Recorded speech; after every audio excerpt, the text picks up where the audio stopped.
Hai friend-friend pecinta film horor, kalian punya tontonan baru nih. Film yang akan saya bahas kali ini berasal dari Taiwan yang berjudul Incantation. Bagi yang pernah nonton film The Medium, kalian pasti akan merasakan sensasi yang sama setelah menonton film ini, bahkan bisa melebihi itu. Karena film yang disutradarai oleh Kevin Ko ini juga bergaya found footage, dan menjadi film terlaris tahun ini di Taiwan karena keseraman dan kengerian yang ditampilkan.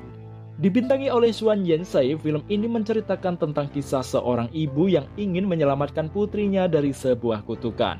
Sekedar info saja friend, film ini memiliki alur maju mundur, jadi kalian harus jeli saat menontonnya agar tidak kebingungan. Sudah siap mencoba sensasi bulu kuduk berdiri bareng Incantation? Simak dulu alur ceritanya.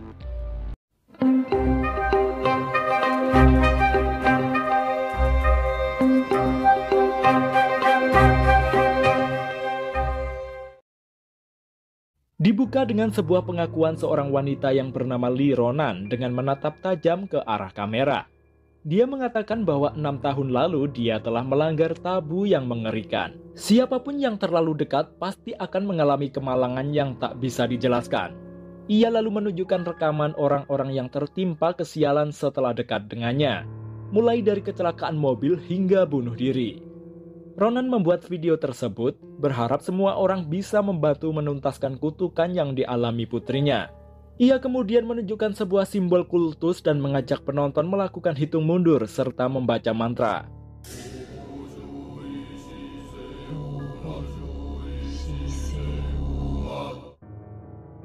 Kemudian scene berlanjut, Ronan menyiapkan segala hal untuk menyambut kepulangan sang putri yang bernama Dodo, yang sebelumnya ia titipkan di panti asuhan. Karena 6 tahun lalu, Ronan sempat mengalami peristiwa yang mengguncang jiwanya sehingga harus dirawat di pusat kesehatan mental. Setelah itu datanglah Ronan ke panti asuhan menemui putrinya yang saat itu bersama seorang pria pengelola panti yang bernama Ming. Ronan sengaja merekam momen-momen spesialnya bersama Dodo karena ia ingin mengabadikan kebersamaannya bersama sang putri. Dia ingin membawa Dodo pulang ke rumah, namun rupanya Dodo terlihat hangat meskipun lama ditinggal sang ibu. Dodo juga memanggil pria pengelola panti tersebut dengan sebutan ayah.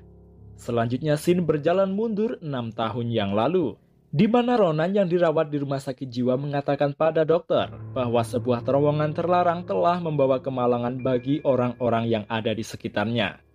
Lalu kini saatnya Ronan membawa pulang Dodo ke rumahnya. Sesampainya di rumah, Ronan menunjukkan kamar Dodo yang sudah ia rias sedemikian rupa. Saat mereka bermain bersama, tiba-tiba terdengar suara benda jatuh. Ronan segera pergi untuk memeriksanya. Namun setelah Dodo ditinggal sang ibu, dia menatap ke langit-langit seperti ada sesuatu di atasnya. Sementara suara yang diperiksa Ronan adalah kaca yang pecah seperti dilempar batu. Lalu ketika Ronan mengobrol di depan kamera, tiba-tiba lampu rumahnya mati dengan sendirinya. Ia kemudian menggunakan lampu kameranya sebagai penerang jalan. Di ujung lorong rumahnya, ia mendengar seseorang yang memainkan saklar lampu.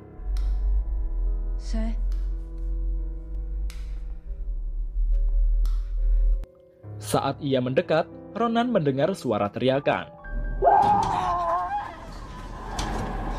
Dia pun segera mengunci pintu rumahnya dan berlari memeriksa Dodo di kamarnya. Di kamar Dodo pun, dia juga mendengar suara gemericik air di kamar mandi. Setelah ia periksa, tak ada siapapun di sana. Lalu ketika Ronan keluar dari toilet, Dodo sudah tidak berada di kamarnya. Ronan segera mencari putrinya tersebut yang ternyata duduk di luar rumah. Saat Dodo berdiri, dia seperti sedang kesurupan dan menyebut namanya terus-menerus. Dodo berteriak-teriak dan ternyata di luar kamarnya, mainan Dodo membentuk sebuah simbol kultus seperti yang ada di awal scene. Kemudian scene kembali 6 tahun yang lalu, di mana Ronan ikut sang kekasih yang bernama Dom untuk menghadiri acara keluarga bersama seorang temannya yang bernama Yuan yang berada di daerah pegunungan yang aneh. Di dalam perjalanan tiba-tiba saja mobil mereka seperti menabrak sesuatu. Setelah diperiksa, rupanya sebuah patung Buddha kecil tersangkut di roda belakang mobil mereka. Dom mengatakan bahwa patung itu merupakan patung Bunda Buddha yang disembah oleh keluarga paman buyutnya. Sesampainya di desa, mereka pun disambut oleh paman buyut. Namun rupanya kehadiran Ronan tak diharapkan oleh keluarga paman buyut. Karena itu merupakan ritual pribadi yang hanya boleh dihadiri anggota keluarga saja. Karena Yuan bilang bahwa Ronan adalah pacarnya Dom, akhirnya dia pun diperbolehkan ikut. Namun setelah acara selesai, Ronan harus segera pergi. Lalu seorang wanita tua memaksa untuk memeriksa tangan Ronan. Setelah itu mereka pun dibawa masuk untuk beristirahat. Selanjutnya ketika Ronan berada di tempat kerjanya, tiba-tiba saja puluhan ulat berserakan di ruangan tersebut, bahkan di dalam tas rias milik Ronan. Ia lalu mendapat telepon dari kepala sekolah bahwa putrinya sedang membuat keributan di sekolah. Ronan segera ke sekolah menjemput putrinya. Malamnya saat Ronan sedang membersihkan debu rumahnya, ia mendengar Dodo berteriak memanggilnya. Setelah dia menghampirinya, Dodo mengatakan bahwa ada penjahat di atas kamarnya yang tak dapat dilihat oleh Ronan. Dodo meminta sang ibu membawa makhluk halus tersebut keluar dari kamar. Akan tetapi, setelah Ronan keluar, bayangan hitam kembali masuk ke kamar Dodo. Esok harinya saat Ronan datang ke sekolah Dodo, ia mendapat laporan dari kepala sekolahnya bahwa Dodo selalu bersikap aneh di kelas. Dia selalu menatap langit-langit dan berbicara sendiri. Sekembalinya di rumah, Ronan yang memeriksa boneka putrinya tiba-tiba saja hidungnya mimisan. Setelah itu diperlihatkan sebuah rekaman yang memperlihatkan Dodo sedang bermain. Sebuah tangan misterius berusaha meraihnya. Scene kembali mundur 6 tahun lalu, di mana keluarga paman buyut mulai menjalankan ritual. Nama mereka juga dipersembahkan dalam ritual tersebut.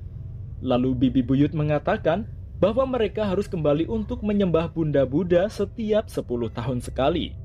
Setelah mempersembahkan nama aslinya, Ronan tak bisa menggunakannya lagi di tempat tersebut. Dan ternyata saat itu Ronan dalam keadaan hamil. Mereka secara diam-diam berusaha untuk pergi ke terowongan terlarang. Dalam usahanya, mereka melihat keluarga paman buyut sedang membacakan mantra. Namun rupanya mereka dipergoki seorang anak gadis kecil. Gadis kecil tersebut membawa Ronan masuk ke sebuah ruangan dan tak boleh ditemani Yuan dan Dom. Di ruangan itu, gadis kecil tersebut masuk ke bawah meja yang tertutup kain merah. Dan di atasnya terdapat patung-patung Buddha berukuran kecil dan dipenuhi dengan simbol-simbol aneh. Ronan juga melihat cairan seperti darah yang jatuh menetes keluar dari langit-langit ruangan tersebut.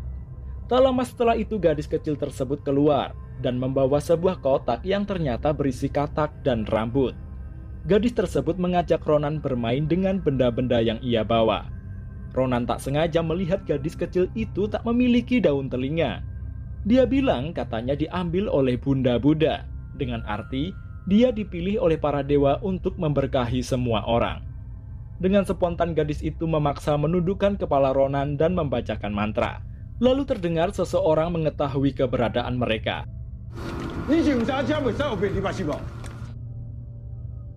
Kini Dodo berulang tahun. Ronan benar-benar membuat Dodo bahagia di hari kelahirannya. Setelah pulang ke rumah, Ronan ditemui seorang pria. Ronan pun memberikan kameranya pada Dodo selama ia berbicara dengan pria tersebut. Tiba-tiba saja Dodo seperti diajak sesuatu naik ke lantai atas rumahnya. Di sana dia mengambil kursi dan naik ke balkon dan seperti berbicara dengan seseorang. Ia diminta untuk melompat dan mengambil sesuatu. Rupanya ia mengambil sebuah pisau dan dituntun menggunakannya untuk membuka sebuah ruangan. Saat Dodo memasuki ruangan tersebut, tiba-tiba kamera ngeblur dengan sendirinya dan Dodo membaca mantra sekeras-kerasnya. Pintu terbuka lebar dengan sendirinya. Ternyata Dodo melihat sebuah kamera milik sang ibu yang disimpan dalam ruangan tersebut. Ronan yang mengetahuinya segera membawa Dodo keluar. Tubuh Dodo tiba-tiba kejang dan Ronan segera membawanya ke rumah sakit. Lalu Ming datang menghampiri Ronan dan memberikan sebuah kertas pemberian Busia, salah satu pengelola panti yang dibeli dari kuil, dan di dalamnya terdapat nama Dodo yang bertujuan sebagai penolak bala. Namun Ronan menolak dan membuangnya. Kemudian diperlihatkan rekaman seseorang yang merekam kejadian Busia yang bunuh diri dengan menelan kaca yang panas. Scene kembali ke 6 tahun yang lalu. Ronan dan kedua temannya dikunci di sebuah kamar oleh paman buyut.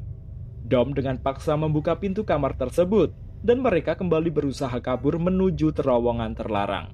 Belum juga sampai di tempat, mereka hampir saja ketahuan para klan Shen yang sedang menjalankan ritual. Mantra dibacakan sepanjang perjalanan karnaval. Selanjutnya Dodo mengalami kelumpuhan dan harus dirawat di rumah sakit. Dan tiba-tiba saja salah seorang petugas panti menemui Ronan dan memberikan surat bahwa hak asuh Dodo telah dicabut oleh pengadilan. Tentu Ronan tak menerima hal itu. Lalu diam-diam Ronan membawa kabur Dodo dari rumah sakit. Karena dirasa sudah tidak aman, dia berusaha untuk membawa Dodo pergi jauh. Ketika Ronan kembali ke apartemennya dan meninggalkan Dodo di mobil, tiba-tiba Ming datang dan meminta Dodo membukakan pintu mobil. Sedangkan di ujung jalan para polisi mencari keberadaan Ronan. Ming bertanya pada Dodo kemana sang ibu akan membawanya pergi. Namun Dodo bilang dia tidak mengerti. Ming juga membujuk agar Dodo mau kembali ke panti asuhan bersamanya. Belum sempat membawanya, Ronan terburu datang dan segera pergi. Sementara polisi yang mengetahui keberadaan mereka berusaha menghentikannya, namun sia-sia. Kembali ke 6 tahun yang lalu, Ronan dan temannya yang hampir sampai di terowongan melihat gadis kecil tergeletak tak sadarkan diri dengan terbungkus kain di mulut terowongan tersebut. Mereka berusaha menyadarkan gadis tersebut. Kemudian Yuan memaksa mendobrak pintu terowongan itu. Mereka lalu mendengar suara-suara aneh dari dalam terowongan. Ronan diminta untuk menjaga gadis kecil itu, sedangkan Yuan dan Dom masuk ke terowongan tersebut. Saat Ronan berusaha menyadarkan gadis tersebut, rupanya dia mengalami luka di pahanya. Tak berselang lama, Yuan berteriak keluar dari terowongan, seperti ada yang mengejarnya, dan meninggalkan kameranya di depan terowongan. Kamera itu merekam Dom yang tak sadarkan diri diangkat oleh beberapa orang. Ronan yang menangis ketakutan diberikan minum oleh gadis kecil yang sudah sadar. Kemudian Ronan merebut kamera dari gadis kecil dan berusaha untuk pergi. Dia melihat Yuan yang berlari. Ronan kemudian mencoba mencari Yuan. Namun apa yang dia temukan, benda-benda tak lazim dia hadapi dan membuatnya semakin ketakutan. Tiba-tiba saja Yuan muncul di hadapan Ronan dan menggigit lengannya. Setelah itu gigi Yuan rontok seperti habis ditonjok. Dia pun lari terbirit-birit. Ketika Ronan mencoba mengejarnya, dia dihadang pria-pria yang berdiri dan hanya memakai kancut dengan tubuh yang dipenuhi tulisan mantra. Ronan kembali kabur dan ketebuk. Yuan jatuh tepat di depan mata Ronan dan tewas seketika. Ronan berhasil berlari mencapai mobilnya. Berikutnya Ming membawa Ronan dan Dodo menuju kuil yang pernah dikunjungi oleh Ronan. Di pertengahan jalan mereka menemukan hal-hal yang ganjil. Mereka seperti melihat orang-orang yang tergantung pada tiang listrik di sepanjang jalan. Ming memundurkan mobilnya untuk memastikan apa yang barusan ia lihat. Namun tiba-tiba mobil mereka berhenti mendadak tepat di sebelah salah satu tiang listrik. Ronan mencoba untuk merekam ke atas tiang tersebut. Rupanya tidak ada apa-apa. Dan mobil mereka seperti tertimpa sesuatu.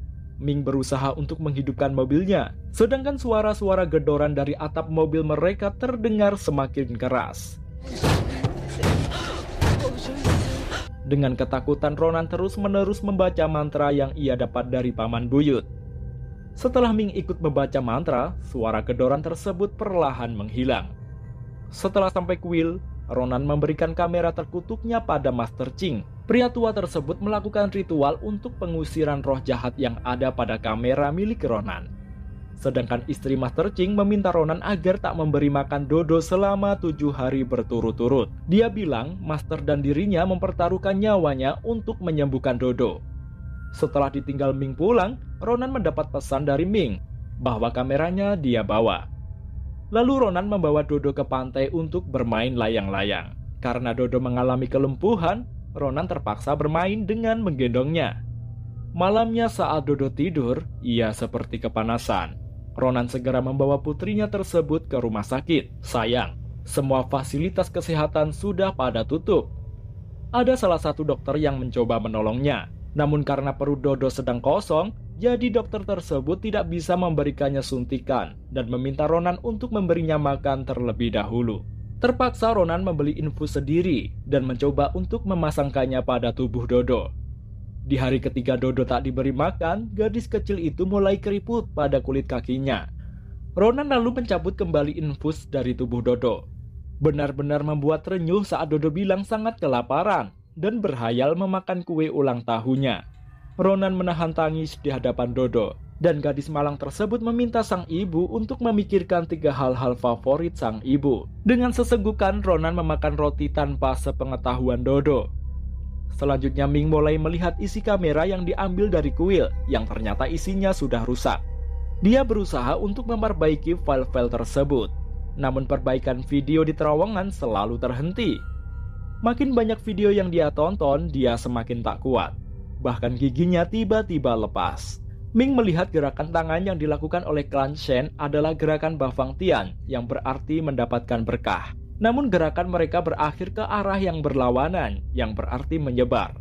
Tiba-tiba Ming juga mengalami mimisan. Sedangkan simbol-simbol yang rata pada sekujur tubuh mereka seperti naskah Brahmik yang digunakan untuk mencatat kitab Buddha di India kuno. Kemudian Ming mencari tahu di internet dan menemukan biksu pertapa Buddhisme Tantra di Yunan yang merupakan biksu terakhir yang bisa menerjemahkan kitab Buddha kuno. Ming berniat ke sana untuk mencari tahu dan mendapatkan jawaban. Tak berapa lama terbanglah Ming ke daerah biksu pertapa tersebut. Dalam video Ming yang terakhir, dia bilang bahwa dia sudah mengirimkan video biksu Yunan pada Ronan yang menjelaskan asal-usul para murid dan arti mantranya. Ming juga bilang bahwa perbaikan video di terowongan sudah selesai, namun dia tak akan mengirimkannya pada Ronan. Bahkan Ming lah yang melaporkan Ronan pada dinas sosial karena dia tak mempercayai Ronan dapat mengasuh Dodo. Tiba-tiba saja setelah membuat video pengakuannya, Ming membenturkan kepalanya di meja hingga tewas. Ronan yang melihat video tersebut langsung membuang ponselnya. Akan tetapi entah kenapa video terowongan yang diperbaiki Ming terkirim ke ponsel Ronan. Dodo mengerang kesakitan. Setelah Ronan melihatnya, tubuh Dodo berubah menjadi mengerikan. Ronan kebingungan lalu menggendong Dodo dan memintanya untuk memuntahkan nanas yang sebelumnya ia berikan. Anehnya, dalam muntahan Dodo juga terdapat seekor ulat yang pernah dilihat Ronan. Ronan buru-buru membawa Dodo ke kuil. Namun kuil tersebut dalam keadaan gelap gulita. Setelah Ronan masuk, ia mendapati Master Ching telah tewas. Sedangkan istri Master yang kesurupan bertanya pada Ronan, apakah dia memberikan makanan pada Dodo. Bu Ching berkata pada Dodo bahwa saat Ronan mengandung, ia hendak menyerahkannya pada dewa. Tiba-tiba saja Bu Ching menggaruk-garuk kepalanya hingga darahnya mengalir. Ronan berusaha untuk kabur, namun pintu kuil terkunci. Patung-patung Buddha bergerak dengan sendirinya, dan Ibu Ching mencoba menyerang Ronan lalu tewas. Dodo secara misterius menggantung di langit-langit dan lalu jatuh. Scene kembali ke pengakuan Ronan, menerangkan rekaman video Ming di kuil Yunan. Biksu tersebut mengatakan bahwa mantra Ho Ho Xiu Yi Shi Shei Wu Ma adalah berkah agama kuno. Agama tersebut menyebar dari Asia Tenggara ke Yunan lalu ke tempat keluarga Dom berada. Dewa yang dipuja leluhur mereka disebut Bunda Buddha Dahe dan merupakan dewa yang jahat.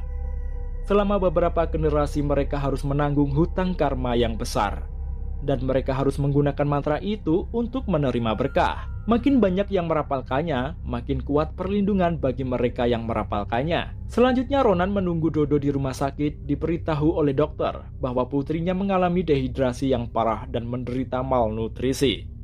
Infeksi bakteri telah menyebar ke seluruh tubuhnya sehingga harus dirawat di ICU. Ronan hanya bisa menangis sedih mendengarkan hal itu. Dalam rekaman CCTV rumah sakit, Dodo berjalan keluar. Anehnya, tak seorang pun melihatnya, padahal di sana ada ibunya dan beberapa dokter. Dodo berjalan menghampiri seseorang yang tergeletak di depan rumah kosong di samping rumah sakit. Lalu Dodo dibawa kembali masuk ke rumah sakit dalam keadaan tak sadarkan diri. Dokter mengatakan jika Dodo terus menyebut kata kelinci nanas. Ronan yang mendengar langsung tertunduk lesu dan menangis sejadi-jadinya. Sementara gadis yang ditemukan di samping rumah sakit juga dibawa masuk ke rumah sakit. Tubuhnya dipenuhi dengan tulisan-tulisan syair aneh. Kemudian Ronan nekat mengiris daun telinga gadis tersebut. Ronan kembali melihat rekaman terowongan terlarang, di mana Dom dan Yuan melihat sesajen dan Yuan mengambil tulisan mantra yang bertuliskan berkah dan kutukan saling bergantung. Tiba-tiba mereka mendengar suara aneh. Mereka pun mencoba mencari dan memutus tali pantangan masuk. Kedua pemuda itu mendapati banyak cermin di terowongan tersebut. Di ujung lorong itu, mereka melihat sebuah pintu.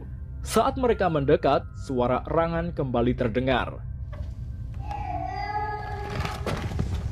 Dom memaksa membuka pintu itu dan memasukinya. Di dalam mereka melihat patung-patung Buddha kecil dan meja yang di atasnya terdapat beberapa ikat rambut. Sedangkan di meja yang lain mereka menemukan gigi-gigi manusia. Suara aneh muncul lagi. Mereka lalu mendekati patung yang jauh lebih besar dengan kepala yang ditutup kain merah. Itu merupakan patung Bunda Buddha. Dom mendekatkan telinganya pada patung tersebut dan ternyata suara aneh itu muncul lagi. Dom nekat membuka kain penutup patung itu dan tiba-tiba dia terdiam. Lalu dia berteriak bertanya siapa namanya. Saat Yuan mencoba untuk menariknya, ternyata Dom malah memakan rambut yang ada di bawah patung tersebut.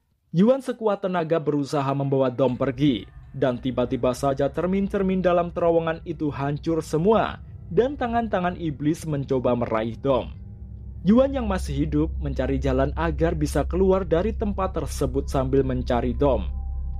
Lalu Yuan tersungkur dan di ujung terowongan dia melihat Dom membenturkan kepalanya pada dinding terowongan. Yuan kemudian mendekati Dom, dan ketika Dom menoleh, mukanya sudah hancur. Kembali ke pengakuan Ronan. Ia meminta maaf pada Dodo dan berjanji tidak akan menyakitinya lagi. Dalam rekamannya, Ronan mengusung barang-barang putrinya kembali ke panti asuhan. Ia juga meminta pada Dodo jika sudah pulih agar ia melupakan namanya dan melupakan ibunya. Kemudian dia memutuskan untuk kembali ke terowongan terlarang seorang diri. Dengan tubuh yang dipenuhi tulisan mantra, Ronan masuk ke terowongan untuk memperbaiki semua kerusakan yang disebabkan oleh teman-temannya di kamar Bunda Buddha. Tiba-tiba tangan Ronan berubah dan membusuk. Lalu dia meletakkan daun telinga gadis kecil di depan patung Bunda Buddha. Dia menyembah patung tersebut dan meminta penonton videonya untuk mengucapkan mantra. Lalu Ronan menunjukkan rekaman biksu Yunan yang mengatakan bahwa sebenarnya mantra tersebut bukanlah berkah, melainkan kutukan berbagi, yang artinya aku ingin berbagi kutukan ini dan menawarkan namaku. Sedangkan untuk simbolnya itu adalah mantra untuk menyebar kutukan Bunda Buddha kepada orang asing. Makin banyak orang yang menanggung, kutukan itu makin ringan. Makin dalam kau menatapnya, makin berat bebannya. Dengan menangis, Ronan menutup matanya dengan kain merah dan berkata jika memungkinkan, dia berharap Dodo bukan jadi anaknya, karena dia bukanlah ibu yang baik. Lalu dia mendekati patung dan membuka kain penutup kepala patung tersebut, yang ternyata wajah patung tersebut merupakan lubang yang mengerikan. Ronan kemudian membenturkan kepalanya di hadapan patung tersebut setelah kekuatan kutukan menguasainya. Di scene terakhir, Dodo telah pulih dan dikembalikan ke panti asuhan. Lalu film pun berakhir. Itu tadi friend alur cerita film Incantation, film yang sedang banyak dibicarakan. Ending dari film ini, Ronan berhasil memutuskan kutukan yang menjerat putrinya dengan mengorbankan dirinya. Dan dia meminta pengelola panti untuk kembali merawat Dodo setelah dia tiada. Saya akhiri dulu, sampai jumpa.